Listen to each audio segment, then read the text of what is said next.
Okey, salah satu punca overheat.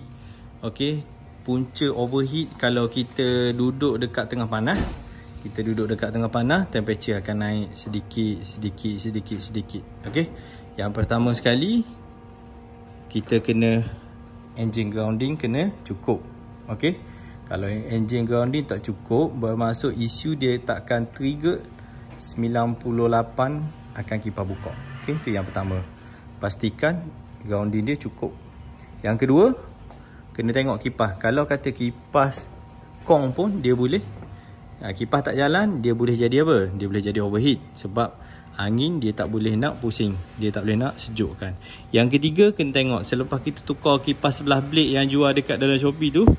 Okey, yang orang jual Shopee ke kedai potong ke, yang kita modify, kena tengok. Okey, yang pertama, sebab kipas tu tak sesuai untuk dia tarik. Sebenarnya type kipas untuk tarik dengan kipas untuk menolak dia lain.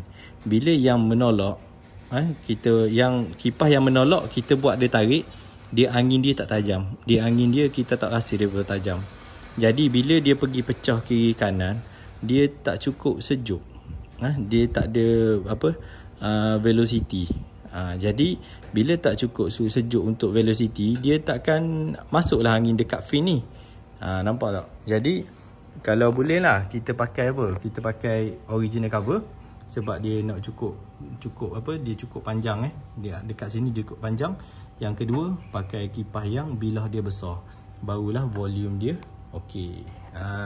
Seterusnya coolant lah. Pakai coolant lah. Dia ada coolant ni, dia ada specific gravity dia. Kalau kata specific gravity below than 1.3, dia memang kurang. Nak tahu macam mana, boleh beli alat-alat tu dalam Shopee pun ada jual. Okey. So tu adalah satu perkongsian. Kalau kereta korang dah kena overheat, macam mana nak selesai? Selesailah sendiri. Okey. Kalau nak hantar dekat bengkel kat kita pun ada limit. Tak boleh nak layan semua. Jadi ilmu ni sebagai satu perkongsian untuk semualah. Tak kira lah foreman ke. Ni kita kata bukannya kita pandai nak ajar orang, tak. Tu adalah apa yang kita lalui, kita buat balik. Okay, so tu saja. Dah dengar video ni, dah tengok semua. Jangan lupa like, share, komen, subscribe Turbo.com. Mantap.